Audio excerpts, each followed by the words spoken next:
Starting with phase one, Alhamdulillah, which is all about illuminating your mind.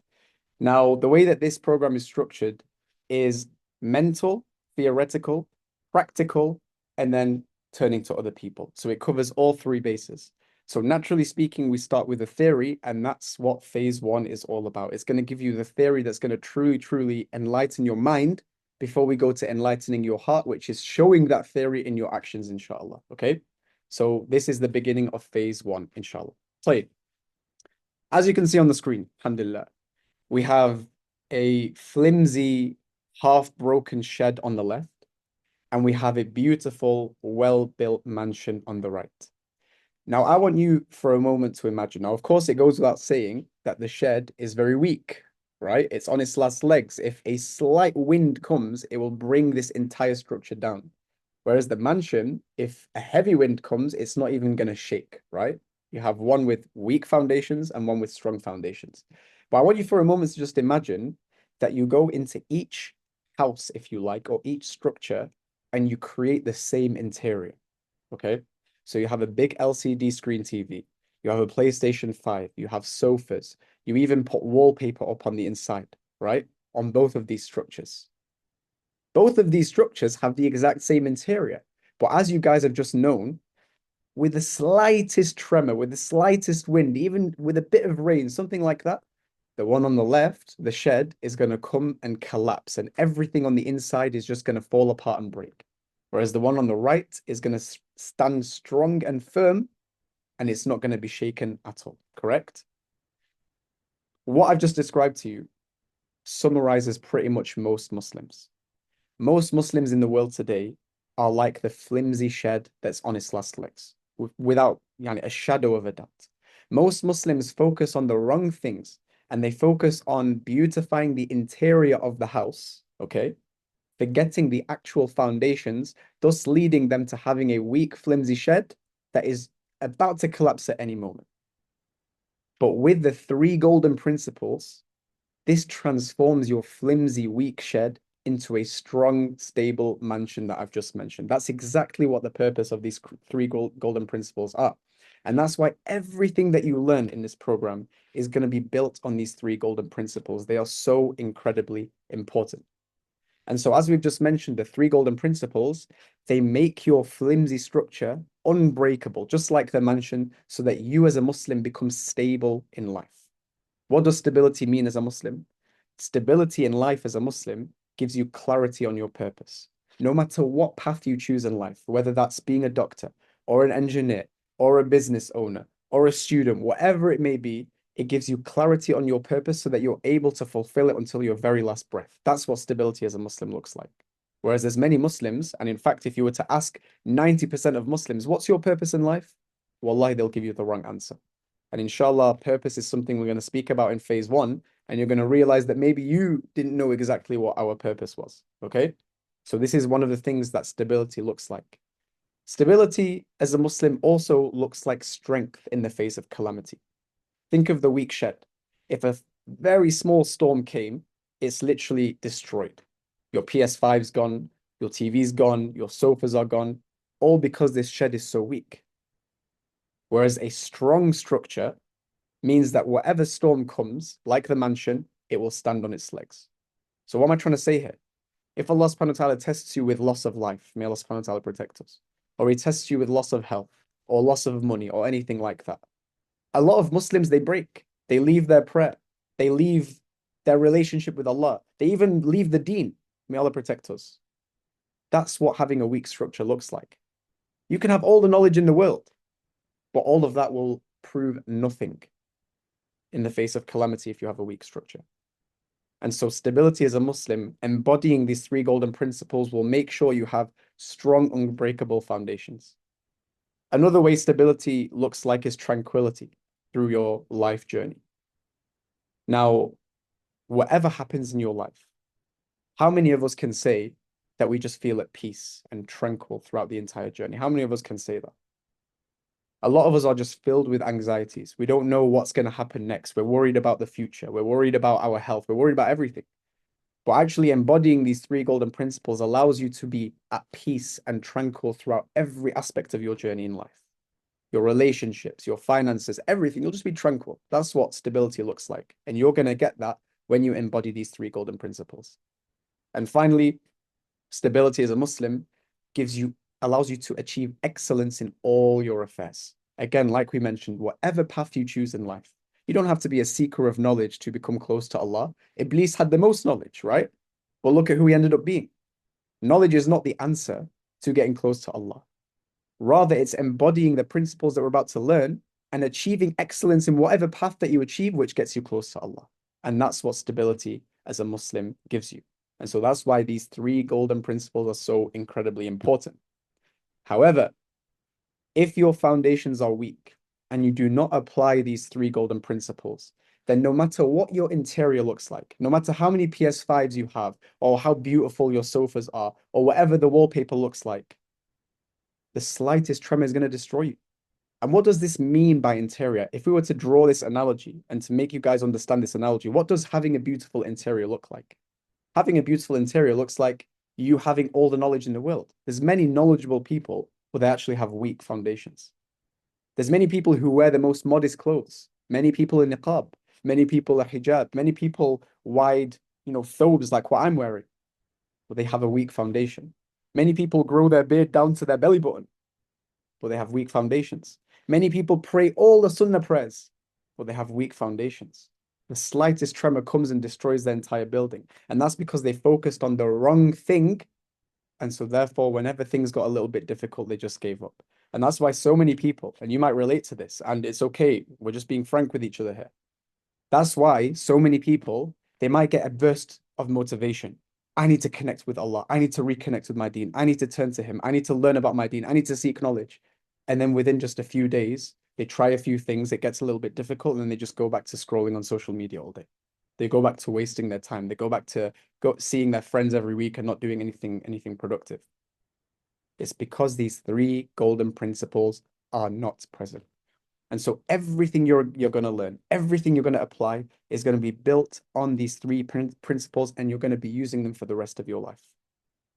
I'm going to include a small story. As you can see at the bottom, it says the story of the Rhyad sister. This is a story which I'm going to keep very general. But alhamdulillah, I'm pretty well connected with the da'wah carriers on the online space. And subhanallah, there's a Rhyad sister, and this is the brother telling me. I was speaking to the brother who gives da'wah as well. He was telling me that there's this Rhyad sister that actually converted to Islam with him. So they jumped on a call, and the sister accepted Islam. And so this brother sent her a lot of guidance in order to put her on the right path. And she would reach out to him and ask him questions. And over the year, the first year of her being a Muslim, she gained so much knowledge. Wallahi, wallahi, wallahi. This sister had more knowledge than most Muslims. She was quoting different opinions, Ibn Taymiyyah, this, that, the scholars of the past, Imam Ahmad, Imam Malik. She would just quote all of these different things, and she's like so well learned. But then, after a year, she presented herself to the brother for marriage, and she said, would you be interested in getting to know me for marriage? The brother said, I'm sorry, sister, I'm not interested. And so she tried again and again, and eventually the brother, he had to block her because she wouldn't stop. And then from that, she changed her picture on social media to her not wearing a hijab, to her wearing revealing clothing, and actually ended up leaving Islam, saying, I've left Islam. This is how you guys treat Muslims, new Muslims, I've left Islam. And so this shows you something very important. A lot of people think seeking knowledge is how I get to Allah. A lot of people think that praying so many sunnah prayers is getting to Allah. No, it's these three golden principles you're about to learn. So incredibly important. It will protect you and fortify you and allow you to be like the mansion and not like the shed. And so now we're going to go into these three golden principles. But for now, is there any questions before we get started, inshallah?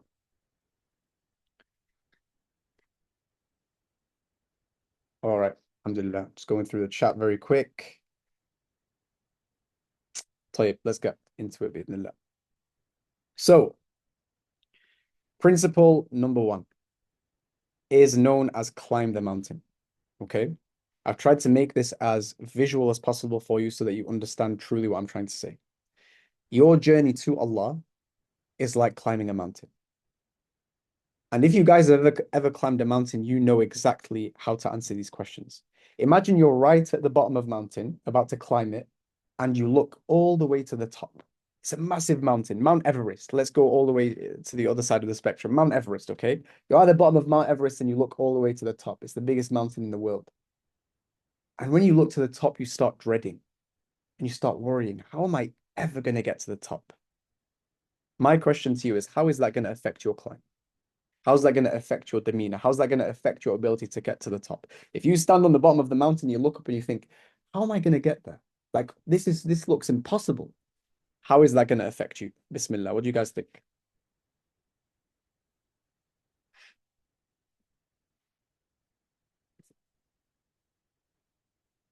Go ahead, Shaban. Probably deter me and not make me want to do it, and I'd probably give up. Very good. Yes. It will contribute towards you potentially giving up. It'll contribute towards you maybe thinking, you know what, maybe I should do a U-turn and go back home and try another day. You see? Very, very good. Anyone else? Go ahead, Alia. You're gonna essentially question your capabilities, like Shabana said, it will deter you. If you're looking up, you're just not gonna bother because it's gonna knock your confidence. You're gonna question your capabilities, and it's just gonna, like she said, deter you, and you're gonna essentially opt for an easier option as Very, opposed to putting the work in. very good. Very good. MashaAllah. You guys get the gist. Okay, next question, right? Next question. And remember, guys, discussion. Yeah. Everyone needs to contribute in some way. Next question. Let's say you do all that dreading and you worry, but alhamdulillah, at least you start climbing the mountain. When you start climbing the mountain, can you just sprint to the top in one go? Can you just walk to the top in one go? Can you just do it in one quick, like, push or not? And why? Go ahead, Jasko. Well, even when you climb a mountain like Mount Everest, if you were to run up in one go, you would literally die because you have to adjust as you go to the different stages. So the same way you have to kind of sometimes take a break and truly like take on what you've learned and actually have it change you, and then you move on. So if you just run ahead and you just run to the top, you're never going to actually take in any of the information. It's not actually going to change you. Excellent, excellent. And Sister Sally also she said you can't because you'll burn out as well. As human beings, our energy is limited. If you use all your energy in one go, you're not going to have any more to get to the top. So you have to pace yourself, correct? Very, very good. Okay, let's go back to the slides. So if you look to the top, as we've discussed, and you start dreading and worrying if you're going to get to the top, that might actually deter you from ever climbing the mountain, right? And if you were to start climbing the mountain, you definitely can't sprint to the top in one go because you'll burn out and you might even die, especially if it's Everest, right? So you have to pace yourself and go bit by bit, step by step in order to get there to your final destination. This analogy is how your journey back to Allah looks like. If you look to all these people with all this knowledge and all this taqwa and all this, all these different practices that they're doing, the sunnah prayers, and you start thinking, how am I ever going to be like that? How am I ever going to get to that destination? You're doing exactly what this person who's looking to the top of the mountain is doing. That very feeling that you're having, these thoughts that you're having, might be the very thing that deters you away from ever getting there in the first place. And similarly, when you start on your path back to Allah subhanahu wa ta'ala, you can't get there in one go. You can't start suddenly praying, all the sunnah prayers and wearing a niqab and then wearing a hijab, or whatever it may be, and doing everything in one go, because you're going to burn out. You have limited energy, you see? And so your journey back to Allah subhanahu wa ta'ala is like climbing a mountain. And what I've just mentioned to you is mentioned in the Quran directly by Allah subhanahu wa ta'ala. Regarding if you're ever going to be able to make the climb, Allah makes it very clear. لا يكلف الله نفسا إلا وسعها. Allah does not burden any soul with anything it cannot handle. Whatever Allah has asked you to do, whatever He's tasked you to do, you can do it. Allah has given you something that you can handle. So you can make it to the top of the mountain. You can make the climb. You can do it. Allah has told you you can do it. And regarding pacing yourself when you're climbing, the Prophet Muhammad ﷺ, he said, فَإِنَّ خَيْرَ الْعَمَلِ أَدْوَمُهُ وَإِنْ قَلْ. The best deeds in the eyes of Allah are those that are done regularly, even if they are few. taking step by step up the mountain and realizing that you're a little bit burnt out. So you stop on the side and you rest a bit, and then picking yourself up and going again and again and again is exactly what is the best deeds in the eyes of Allah. Sprinting up the mountain and then suddenly losing all your energy and then giving up is something that Allah does not like. Rather, the best deeds in the eyes of Allah are the ones that are done regularly, even if they are few, step by step.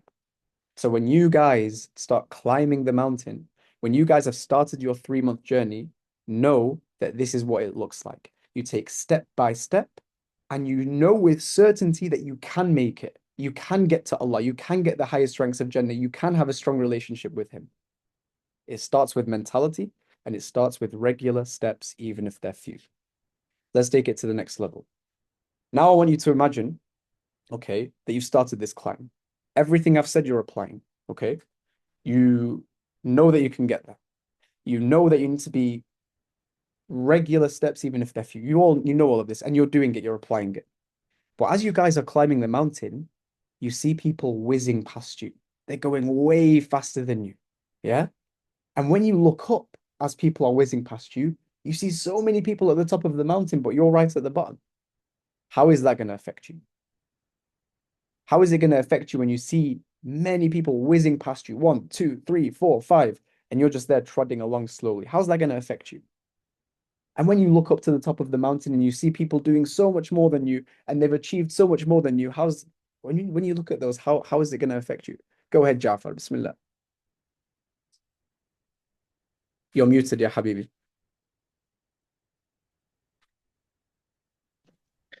It discourages and motivates at the same time. Ah, very good. Discourages and motivates at the same time. Why would it be Motivates at the same time, yeah. good? But why would it be discouraging? Tell me. Because I would think like it's really hard to get to the people, you know? So the higher people who are, so it might be. Very good. That's a very good contribution. Jazakallah khair. Go ahead, Nizar. So yeah, I was gonna say almost the same. You might be like discouraged, and you might feel that you don't have the capabilities to do it, and you're gonna compare, and it's gonna affect you in a bad way maybe, or Excellent. the other way, like Jafar said. Very good. Very good. That's good. Alhamdulillah. Go ahead, Fatima. Bismillah. Assalamu alaikum warahmatullahi wabarakatuh. For me personally, I think when I see people who like doing better than me, I'm also thinking that maybe it's real. So I see that there's people who actually can do this. So maybe I can do it maybe slower sometimes, but like I have people to look up to, maybe. Very good. So you're saying it's motivation from your perspective. Yeah, Very, very because good. if I will say like people just like who can do this, I will like just thinking maybe it's impossible for everyone, so I will give up. But if I see other people, can Very help them. mashallah. Excellent, excellent, excellent. Okay, last one, Brother Rahal.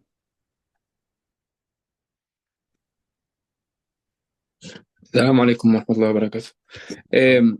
I think in the long run it will discourage you because at the beginning maybe you are going to try to compete with them, but you're going to expect yourself to be like them. Once you see that you don't have the same results, you're gonna get tired and lose your confidence, and maybe you quit. Excellent, bro. Very, very good contribution. Jazakumullah khairan. And now I think we're ready to go back to the slides. Go on, Maz. Bismillah, last one, inshallah. I was gonna say it also depends on your nature, like if you're a competitive person or if you're like yeah, I would say nature-wise, like I'm very competitive, so I would see it as a thing to motivate me while someone else sees it's something different that also impacts significantly. Excellent. Jazakumullah khairan. Very, very good. And so I think we can all come to an agreement that if you see people whizzing past you, one after the other, and you look up and you see so many people that have achieved so much more than you, and they're actually way higher than you, it can either be demotivating and destroy you, or it can actually be a source of motivation. But I want to focus on the fact that it's demotivating, because I think the way people are wired is that they take negative feedback much bigger than positive feedback. This is how human beings are wired, right? And so if you're seeing people whiz past you, you might ask yourself, am I good enough? Am I actually good enough? Is this climb even for me? Everyone's going past me so much quicker. Why am I even trying? It looks like I'm not good enough. Maybe I need to just wait for another time for me to improve my health, improve my cardiovascular, whatever, and then try again. You start doubting yourself. You start thinking that you're not good enough to do this, right? And so that's why we should never, ever compare. I'm going to introduce you to a principle in Islam, which is one of the most beautiful principles that I personally have come across. This one verse makes me see Allah subhanahu wa ta'ala in a way of mercy that I've never seen him before in that perspective. This verse is truly transformative by itself, and we're going to dig into it together, inshallah. Allah subhanahu wa ta'ala, he says, وَأَن لَيْسَ لِلْإِنسَانِ إِلَّا مَا سَعَى وَأَنَّ سَعْيَهُ سَوْفَ يُرَى. Every single person will only have the reward of their efforts, and their effort is going to be seen. Wallahi, this is so deep. I want to ask you a question. Let's say you get yourself a sales job. You build a CV, you send it to some businesses, a business comes back to you and says, hey, you can be part of our team in the sales department. And let's say you start. First week, you make a lot of calls. Second week, you make a lot of calls. 9 to 5, you're just calling one after the other after the other. Third week, you make a lot of calls and you only make about 2 sales. But the business, they said to you, for you to keep your job, you need to make 20 sales. And so after the month is finished and you've only made 2 sales instead of 20, the manager calls you into the room.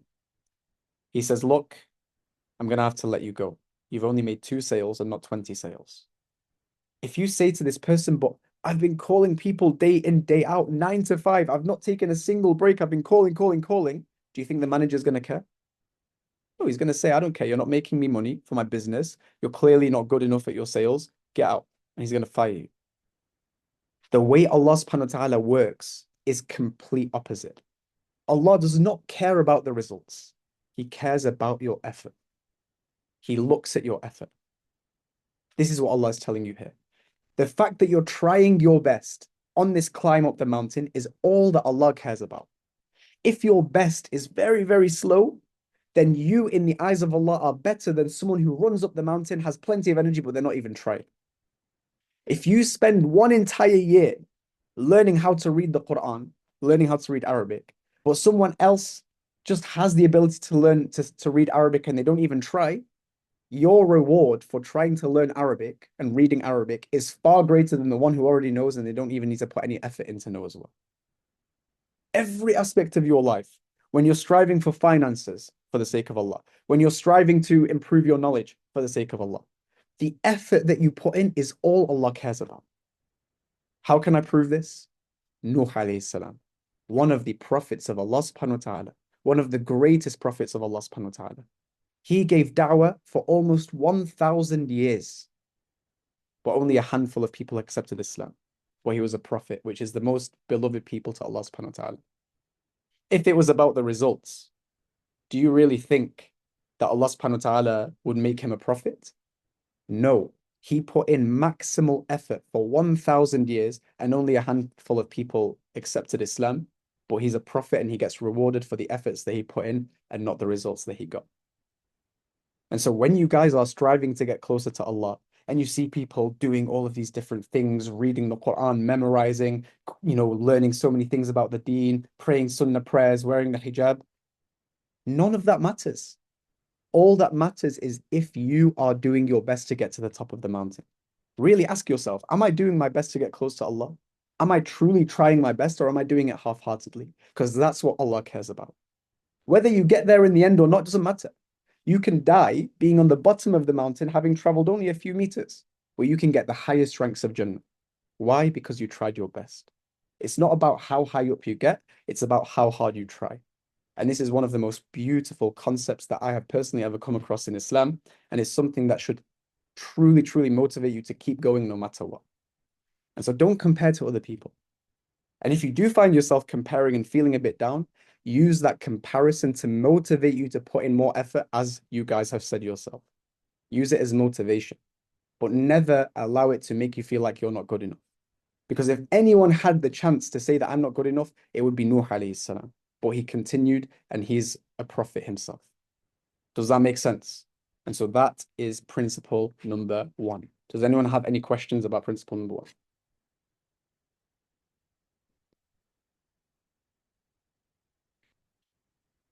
Okay. Let's go into principle number 2 then, inshallah. Principle number 2 is a very important one. Now that I've introduced the concept of climbing a mountain, know that everything that comes after, the other 2 principles, are built on this analogy as well, so that you can really visualize it, okay? The next principle is known as be like a bird, okay? As you guys climb the mountain, expect the unexpected. I'm going to ask you a question, right? What are some of the unexpected things that might happen when you're climbing a mountain? I want you to imagine that you've started this journey climbing the mountain. What are some issues that can happen which are unexpected, that you never planned for, that can happen to you on your climb up the mountain? Please mention some in the chat instead of just, contributing with your voice. Let's see what you've got. There might be a snowfall, which makes you go slower. Obstacles. Okay, tell me some of the obstacles. Injuries. You could break your foot. You could get hurt. Very good. You can get very cold. Sprain your ankle. You might run out of food. Lose your equipment. Very good. You get attacked. Excellent. MashaAllah, these are very, very good contributions. All of these things might happen to you. When you start climbing the mountain, you never plan for these things, but they can happen to you, correct? Similarly, as you guys travel through life, you climb the mountain of life, expect the unexpected. Allah is going to test you with health issues, with relationships, with children, with finances. Allah's going to test you in ways which you didn't even expect. I've recently moved to Medina, alhamdulillah. I'm currently living in Medina. And subhanallah, I'm here to seek knowledge. I'm here to learn more about the deen of Allah. But I'm getting hit with tests which have nothing to do with seeking of knowledge. I've struggled finding a place to stay. I've had the worst illness I've ever had in my entire life strike me. I've had so many tests. I've had so many things happen. Recently, something happened with my car as well. I had a little bit of a minor crash that wasn't my fault. So many tests are happening in my life. So many tests. I could easily say, Ya Allah, I'm here to seek knowledge. Why am I getting tested with my health, with my provisions, with this, which is putting me off my seeking knowledge? This is just the reality of life. As you guys go closer to Allah, wallahi, you're going to be tested. This is the reality of life. The unexpected is going to happen. And this is where this principle comes in, that you must be like a bird in order to face these unexpected things that happen to you. What does be like a bird mean? The Prophet Muhammad ﷺ tells you, لو أنكم توكلتم على الله حق توكله. If you guys were to have tawakkul upon Allah with the tawakkul that He is due, then He would provide for you just as He provides for the birds. They go out in the morning with empty stomachs and then they return full. This is what the Prophet ﷺ said. In other words, when a bird wakes up in the morning, does it have any idea where it's going to get its food? It has no idea. It wakes up, it has no idea. It doesn't say, I'm going to go to this restaurant to buy food. No, back in Manchester, I used to go to a burger shop called Miami's, which I mentioned pretty much in every class that I do. Miami's, they make probably the best burgers in the world. I could go there whenever I want and buy a burger, but a bird, when it wakes up, it can't just say, I'm going to go to Birdseed Express. Can't do that. It wakes up with an empty stomach, not knowing where it's going to get its food from. But because its reliance is upon Allah, it does everything in its ability to fly around to find that food. And then Allah provides. But again, the unexpected can happen to the bird. Maybe it gets run over and one of its wings gets hurt. Maybe someone kicks it. Maybe it flies into something and then hurts itself. Maybe it loses an eye. But it will continue to fly around and look for food because otherwise it's going to starve to death. And then Allah ends up providing. It does everything that it can, right? And so now we've introduced a concept known as tawakkul, which is exactly what this principle is. So if we're going to define tawakkul, typically, I mean, if I was to ask you, what is tawakkul? You would say it's trusting Allah. But this is actually not accurate. To truly define tawakkul, tawakkul is the state of trusting Allah that reflects in your actions. It's action-based as well as it is theory-based, or just mental-based, you could say. There are 2 components to tawakkul. Number 1, whatever situation that's happening in your life, you might have a marriage, you might have children, you might have a business, whatever it may be. You do everything you can in your situation according to what Allah loves to make it work. And then the second component is you leave it to Allah subhanahu wa ta'ala. The results are all to Allah. You have no say in the results.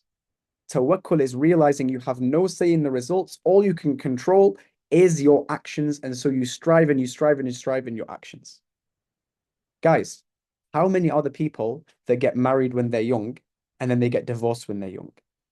But how many people are the ones who look for marriage all their life and they get married when they're old and they stay with that person for the rest of their life? How many are the people who get married young but only manage to have one child? But how many are the people that get married when they're old and have 5, 6 children?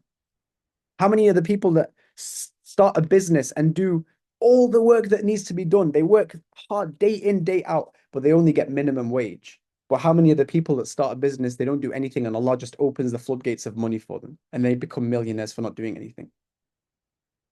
Realize that the results are with Allah subhanahu wa ta'ala. Full stop. You cannot control the results. All you can do is what Allah subhanahu wa ta'ala has given you in terms of means. And so every situation in your life, do what you can and leave the results to Allah subhanahu wa ta'ala. Is that clear? This principle is going to free you from so much headache. And in fact, I'm going to ask you this question, right? I'm going to ask you, how does it affect you? But that's going to come in a second. But realize you disconnect completely from the results and you do what you can in your situation to try and achieve the results. But if Allah wills to give you the results, that's His choice. And if He chooses not to, then that's also His will as well. If you're able to embody this concept of tawakkul, realize that Allah makes a powerful promise in the Quran. وَمَن يَتَوَكَّلْ عَلَى اللَّهِ فَهُوَ حَسْبُهُ. Whoever has tawakkul in Allah subhanahu wa ta'ala, then Allah is sufficient for them. This is so deep. Imagine a king of a country coming to you personally. Imagine your country, your president, or your whatever it may be, a prime minister. Imagine they come up to you right now and they say, hey, Fatimi, hey, Rhyad, hey, Nizar, I'm sufficient for you. How would you feel? You would feel so protected. The king of my country is protecting me. If I was to ask him for money, he will give me money. If I was to ask him for security, he would give me security. You'd feel over the moon, right? How about Allah, the king of those kings, telling you that I will be enough for you if you just embody this concept of tawakkul? You don't have anything to worry about. Just do what you can and leave the results to Allah, and Allah will be sufficient for you. This is the beauty of this principle. And so, tell me, now that we've introduced this concept, how do you think living with tawakkul is like? And how do you think living without tawakkul is like, and compare the two? What do you think is the difference between living with tawakkul and without tawakkul? How do you think that person will be if they embody tawakkul and if they don't embody tawakkul? What do you guys think? Let's stop the sharing for this one. Someone new, Bismillah.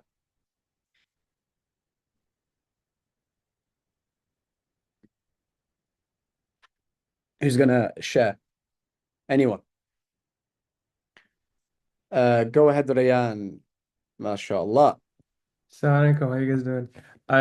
I think it allows you to live life on like easy mode. Like you don't stress about what's gonna happen tomorrow. You just live and you live in the moment. I think that's the biggest effect. And without tawakkul? Without tawakkul, you're always stressing about like what is tomorrow? How am I gonna get this job? Or how am I gonna do this? You're always you think you're the result. You think you make the like you put all the burden on yourself. So you're saying you have no control over the variables, but you put the blame on yourself instead of saying I did my best and whatever is best is coming. So it allows you to live low blood pressure. Low blood pressure. There you go. MashaAllah. So you live longer as well. Amazing. Jazakallah khairan. Maryam, Bismillah.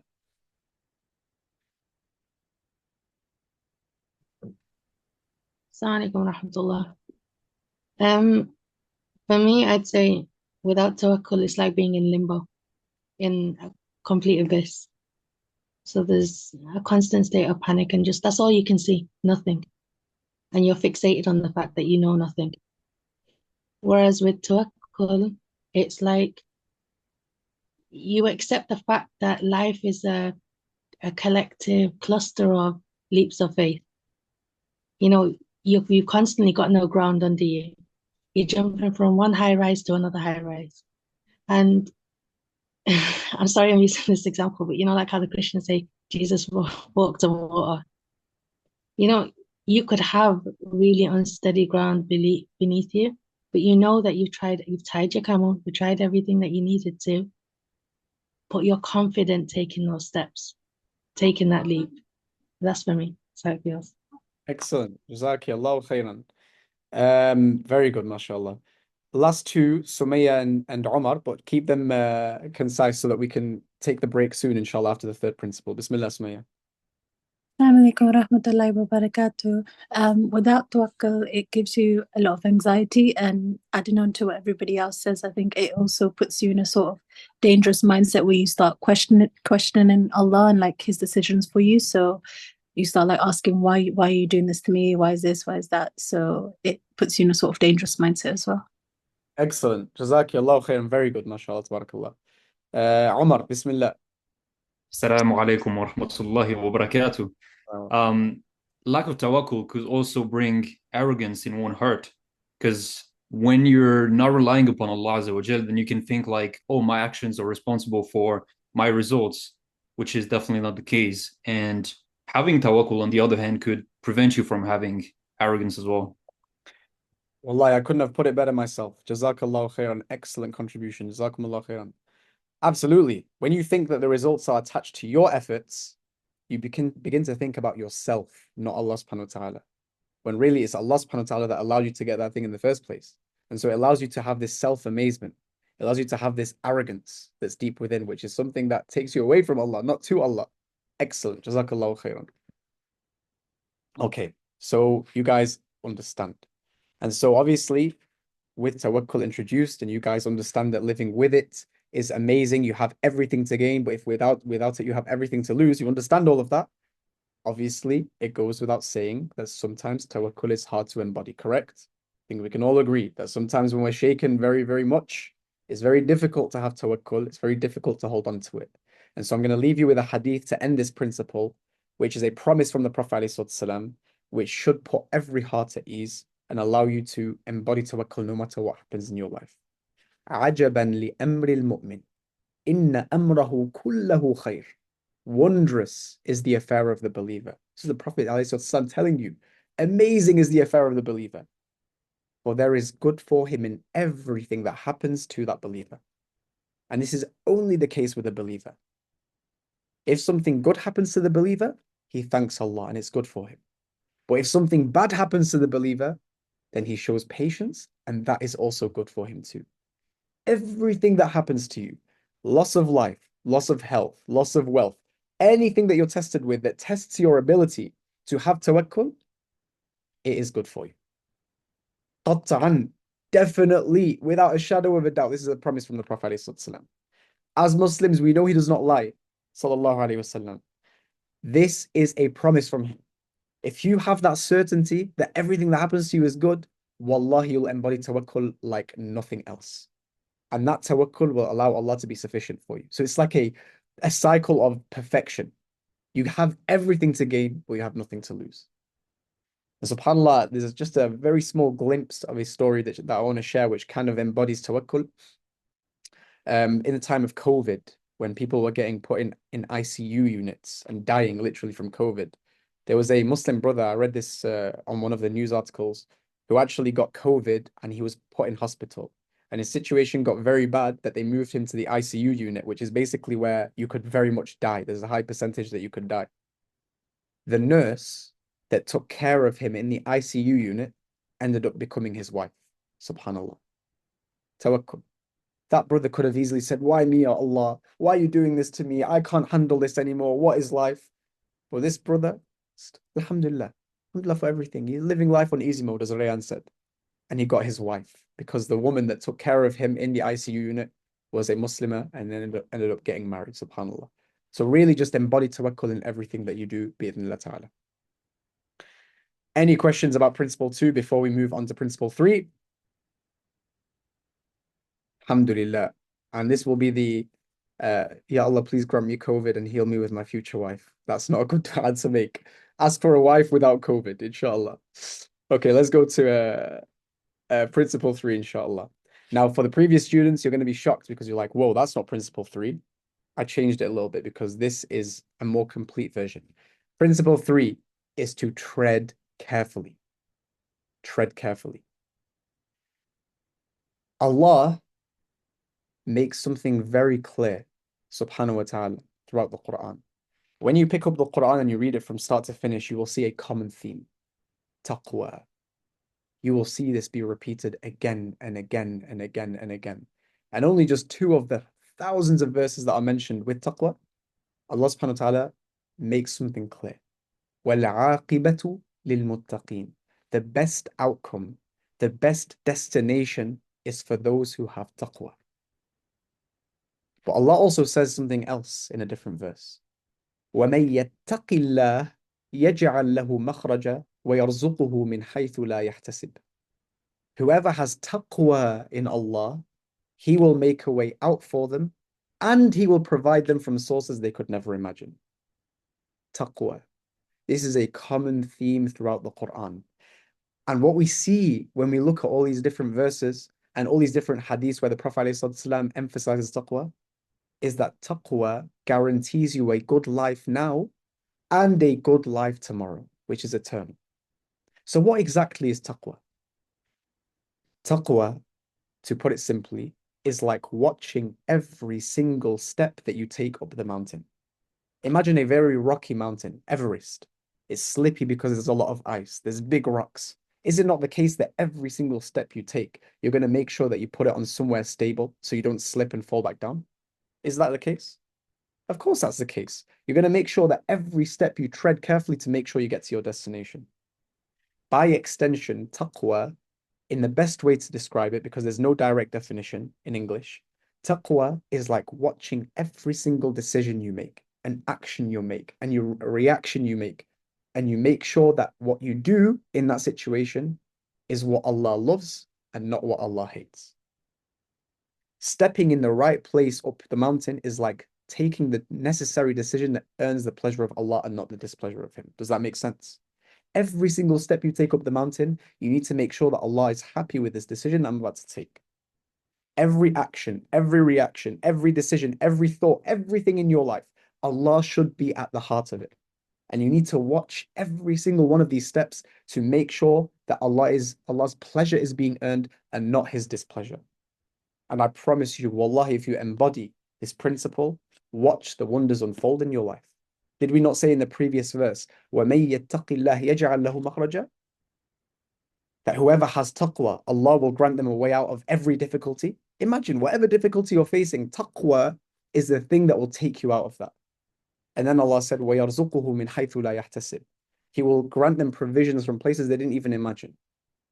Taqwa will lead you to be like, what? How did I get that from that? Like the brother with COVID. He did not think that he was going to meet his wife. He was probably thinking of doing the shahada because he's about to die, and he got a wife from it. If you just make your sole focus in life, in everything that you do, to tread carefully and make sure you're earning the pleasure of Allah and not stepping in the places that are going to hurt you, wallahi, watch the wonders unfold in your life. Wallahi. And so that is principle number 3. Okay? If you can embody these 3 principles, you will set yourself up for ultimate success in this life and the next, whether you're a businessman, whether you're a doctor, whether you're an engineer, whether you're anything, seeker of knowledge, anything. And so to recap these 3 golden principles, number 1, climb the mountain. Number 2, be like a bird. And number 3, tread carefully. Is there any questions before we take a break where you guys can pray, inshallah, and come back? Let me know, inshallah. Go ahead, Rhyad. Yeah, I had a reflection. Like the other day, I was watching a YouTube video, and he was talking about one of the names of Allah subhanahu wa ta'ala was Al-Latif, which is like the one subtle in His ways.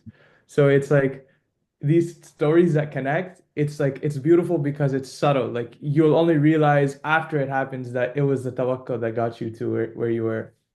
So I always think of that. It's like it's not like you'll never know that the thing that's bringing you that you think is bringing you down the mountain is taking you 4 steps up. SubhanAllah. So, Bro, that's why Al-Latif, the most subtle, is one of my most favorite names of Allah subhanahu wa ta'ala.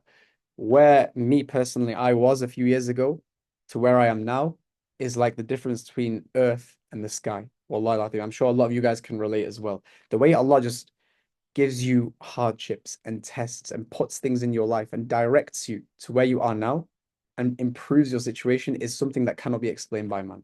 Wallahi, it's incredible, subhanAllah. And so that's why if you guys focus on your tawakkul and your taqwa and climbing the mountain properly, wallahi, you have nothing to worry about. These are the most absolute foundations that everything is built upon, inshallah ta'ala.